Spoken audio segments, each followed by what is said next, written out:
दोस्तों, welcome to our YouTube channel. मैं अमन फिर से एक इम्पोर्टेंट क्लास लेकर आया हूँ semester 6 political science DSC paper 4B वाले स्टूडेंट के लिए। आपको बता दें, आपका जो एग्ज़ाम 9 जुलाई का है उसमें फर्स्ट क्वेश्चन जो आएगा वो मैं बता चुका हूँ। बहुत इजी था, वो पढ़ वीडियो देखने के बाद आप लिख दोगे।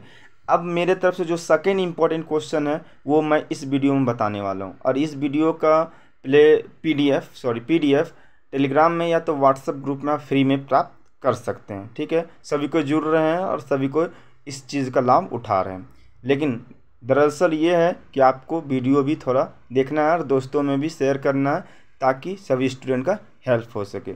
चलो, टाइम का नहीं वेस्ट करते हुए आज का इम्पोर्टेंट क्वेश्चन देखते हैं। देखो, सरकारी आयोग के मुख्य उद्देश्य कुछ भी रहे, मुख्य उद्देश्य, सिफारिश, सरकारी आयोग का निबंध। सरकारी आयोग अगर आपके एग्ज़ाम में दिख गया भाई तो हम जो लिखवा रहे हैं पूरा छाप डालना, कुछ नहीं चेंज करना, आपको फुल मार्क्स मिल जाएगा। ठीक है, चलो देखो, पहले देखेंगे सरकारी आयोग का परिचय। देखो, सरकारी आयोग को अंग्रेजी में सरकारिया कमीशन कहते हैं। ठीक है, और ये केंद्र तथा राज्य सरकार जो होते हैं ना, केंद्र तथा राज्य संबंधों पर विचार करने हेतु वर्ष 1983 में न्यायमूर्ति राजेंद्र सिंह सरकारिया के अध्यक्षता में के 3 सदस्य की समिति का गठन किया गया था।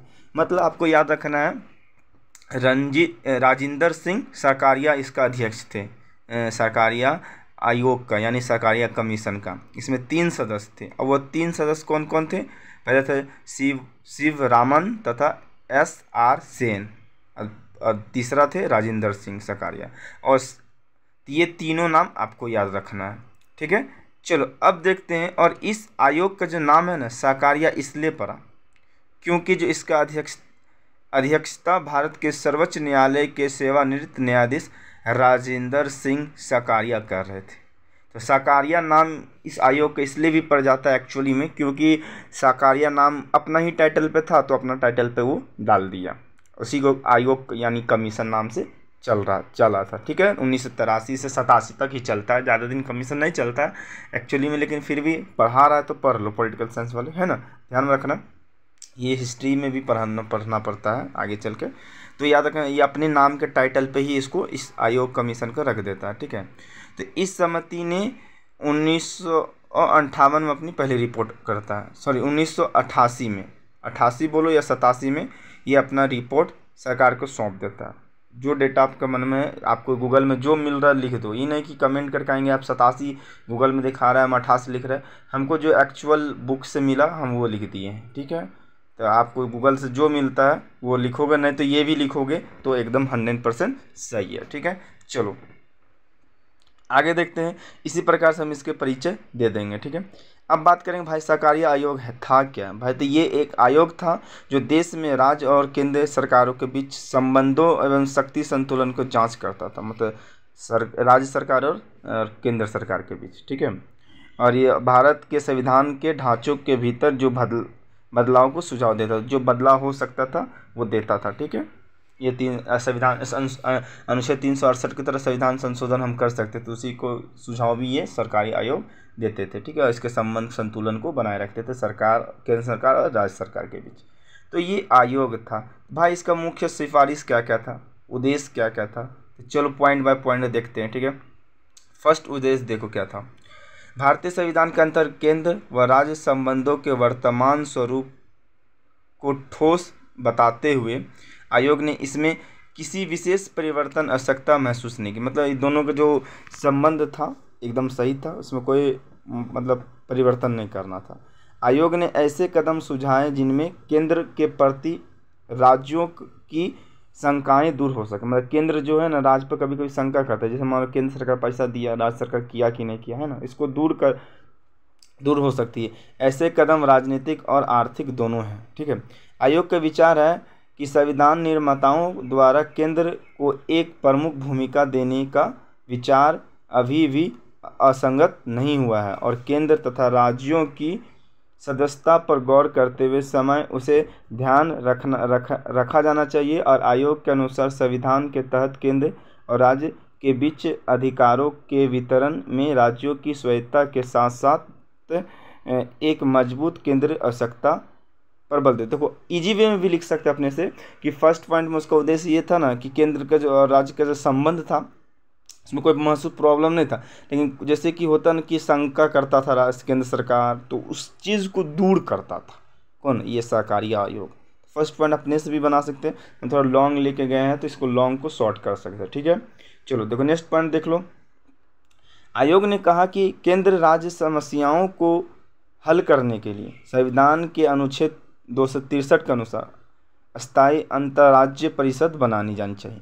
मतलब उसका दूसरा उद्देश्य था कि अंतर्राज्यीय जो परिषद है उसको बनाना है। आयोग के द्वारा यह भी सिफारिश की गई कि राष्ट्रीय विकास परिषद अपना अलग अस्तित्व बनाए रखे। इसके अतिरिक्त नाम बदलकर राष्ट्रीय आर्थिक और विकास परिषद रखा दिया जाए। तो इसका दूसरा वो था कि ये जितने भी समस्याएं हैं उसको हल करने के लिए एक अंतर्राज्यीय परिषद बनाना है, जिससे अलग अलग राज्य को मिल के दूसरे इसके प्रॉब्लम को सॉल्व करना है। तो छोटा करके आप लिख सकते हो, लिखना चाहोगे तो, है ना, ठीक है। चलो देखो इसका नेक्स्ट उद्देश्य था कि आयोग ने राज्यपाल का पद समाप्त करने की मांग को अस्वीकार करते हुए राज्यपाल को राज्य सरकार की ओर से दी गई सूची में चुने जाने की सिफारिश की है। सोचो राज्यपाल की जो पद को उस समय हो रहा होगा, हटाने की बात हो रहा, तो उसको नहीं हटाने का सिफारिश करता है कौन, तो सहकारी आयोग। तो यहाँ से भी इस पॉइंट को छोड़ सकते हैं, लेकिन अगर लिखना चाहेंगे तो लिख सकते हैं कि इस संबंध में उपयोग उपराष्ट्रपति एवं लोकसभा अध्यक्ष से सलाह लेने की सिफारिश थी। मतलब ये दोनों से सिफारिश किया था कि सलाह लो, ठीक है। ये तीसरा पॉइंट था। नेक्स्ट पॉइंट, सहकारी आयोग ने कहा कि संविधान के अनुच्छेद 356 के अनुसार किसी राज्य में राष्ट्रपति शासन तभी लागू हो जाए जब कोई दूसरा रास्ता ना हो। मतलब जब दूसरा रास्ता ना होगा तभी लागू होगा। आयोग के विचार से किसी राज्य में राष्ट्रपति शासन लागू होने के तुरंत बाद वहाँ की विधान सभा भंग नहीं की जानी चाहिए, अपितु इसके लिए संसद को मंजूरी आवश्यक लेना चाहिए। तो जैसे राष्ट्रपति शासन लगता है तुरंत ख़त्म हो जाता है ना, तो वो चीज़ का बात वो बोले थे कि नहीं करना, लेकिन ऐसा बात अब नहीं है, लेकिन ख़त्म हो जाता है। राष्ट्रपति शासन जैसे लगता है कोई राज्य में, तो एक्चुअल में क्या होता है ना, वो ख़त्म हो जाता है। इसका जो जितने भी पार्लियामेंट होते हैं, जितने भी विधानसभा में जितने भी अंग होते हैं, सब नष्ट कर दिया जाता है, सब संसद को हटा दिया जाता है, ठीक है। आगे देखिए नेक्स्ट पॉइंट, राज्यों में केंद्रीय सुरक्षा बलों की तैनाती के मामले में केंद्र को फैसला करने का पूरा अधिकार होना चाहिए। यदि आवश्यकता हो तो राज्य सरकार की इच्छा के बिना भी सुरक्षा बल तैनात कर सकती है, ठीक है। तो लेकिन आयोग ने यह भी सुझाव दिया कि सभी राज्य केंद्र के सहयोग से अपने सशस्त्र पुलिस बलों को मजबूत कर आत्मनिर्भर बनने, ताकि अत्यधिक आवश्यकता की परिस्थिति में केंद्रीय रक्षा बलों का प्रयोग ना कर। मतलब देखो उसका सिफारिश था कि हर एक राज्य का पुलिस फोर्स को बढ़ाना है, ठीक है। क्योंकि देखो जैसे मान लीजिए ज़्यादा विपत्ति होता है, डायरेक्ट केंद्र को फ़ोन करो, केंद्र से पुलिस बुलाओ, तो वो केंद्र सरकार का पुलिस पे ज़्यादा निर्भर नहीं रहने का सिफारिश करते हैं। आयोग का 5वां सिफारिश था या मुख्य उद्देश्य था, ठीक है। नहीं देखो आयोग ने सुझाव दिया कि नदियों का पानी के बंटवारे के मामले में ट्रिब्यूनल का निर्णय माना जाए। राज्यों के लिए अनिवार्य होना चाहिए कि ऐसे विवाद सुलझाने के लिए पंचायत के फैसले को सर्वोच्च न्यायालय के निर्णय का दर्जा मिलना चाहिए। अरे बापा, देखो आयोग का 6ठा पॉइंट कि भाई जो गांव में या नदी नाला से पानी बंटवारा होता है, ठीक है, तो उस प्रॉब्लम को सॉल्व करने के लिए पंचायत में नहीं जाना है, सर्वोच्च न्यायालय में जाना है। तो ये आयोग का था, कमीशन का था, ठीक है। तो इसलिए ये कमीशन ज़्यादा दिन नहीं चलता है, ठीक है।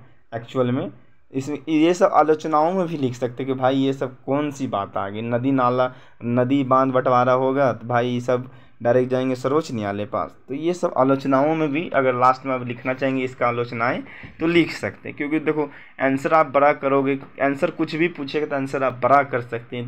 दिमाग लगाना एग्जाम में भाई कि हम पढ़ें ये चीज़ इस आयोग में ये था, तो वो चीज़ अपने से डिफाइन करके लिखो। अब ये नहीं कि अमन सर नहीं पढ़ाएं तो नहीं पढ़ेंगे, भाई ऐसा नहीं है ना, दिमाग लगाना होता है एग्जाम में, है ना।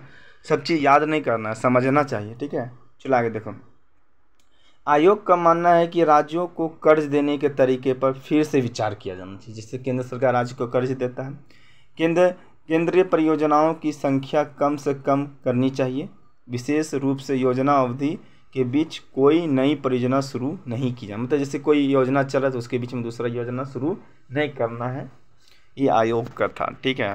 तो देख लो आयोग का क्या क्या बात। आगे देखो, आयोग ने यह भी नियम के उचित देखो यहाँ तो दिख नहीं रहा है, ठीक है, लेकिन फिर भी देखो हम बताने की कोशिश करते हैं। जैसे इसमें ये रिपोर्ट के अनुसार ये बोलते हैं, संशोधन करने का सुझाव देते हैं रिपोर्ट के अनुसार कि जैसे कि मान लो कोई भी संसाधन कोई चीज़ भी संशोधन करते हैं, ठीक है, तो इसमें कोई विभिन्न योजना नहीं बनाना, कोई नाम का बंटवारा उचित कुछ नहीं करना, कोई आवश्यकता नहीं, ठीक है। अपने से योजना बना के इसको निपटा देना है, सहमति बना देना है। तो ये 8वां इसका सिफारिश था। नहीं देखो, विधायी अधिकारों की सूची में परिवर्तन की कुछ राज्य सरकारों की मांग को आयोग ने स्वीकार नहीं किया था, तो आयोग ने नहीं स्वीकार, लेकिन राज्य को अधिकार बढ़ाने के लिए संविधान में कुछ संशोधन के उपाय दिए गए। एक सुझाव यह भी है कि संविधान संशोधन करके अनुच्छेद 252 के तहत राज्य की सूची कानूनों मतलब देखो इसका देखो कहने का मतलब ये है ना कि जैसे कि संशोधन करना है भाई, राज्य सूची के संशोधन करना है और इसके अधिकतम 3 वर्ष तक वैध का प्रावधान होना चाहिए, ठीक है। आयोग अवशिष्ट विषयों पर कानून बनाने का अधिकार संघीय सूची समन्वय सूची में रखने का सुझाव देता है। कुछ पॉइंट जो था राज्य सूची से संघ सूची में और संघ सूची से जो सूची है ना समवर्त सूची में रखने को बोलता है, तो वो सब कुछ पॉइंट था, ठीक है।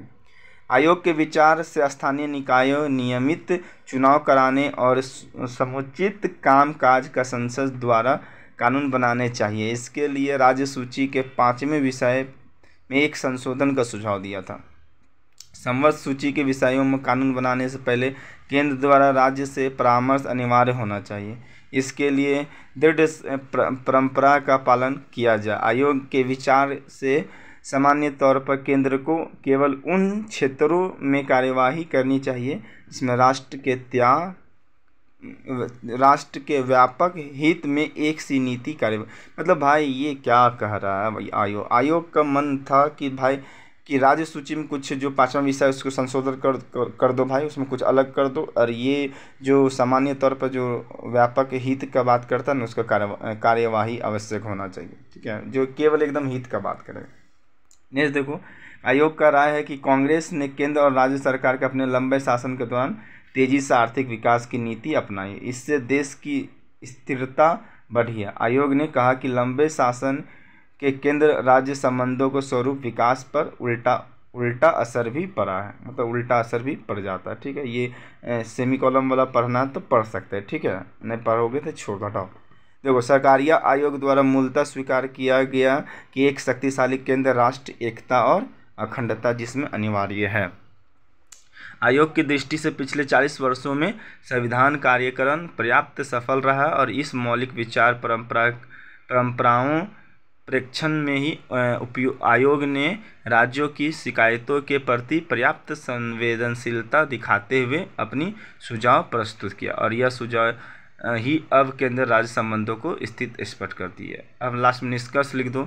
निष्कर्ष तो हम कह सकते हैं कि केंद्र राज्य के संदर्भ में सरकारी आयोग ने के सिफारिश के संबंध यही कह सकते हैं कि इसमें कुछ ऐसे सिफारिश हैं जो निश्चित रूप से दोनों के संबंधों को गहरी खाई का पाट सकता, मतलब एकदम गड़बड़ था।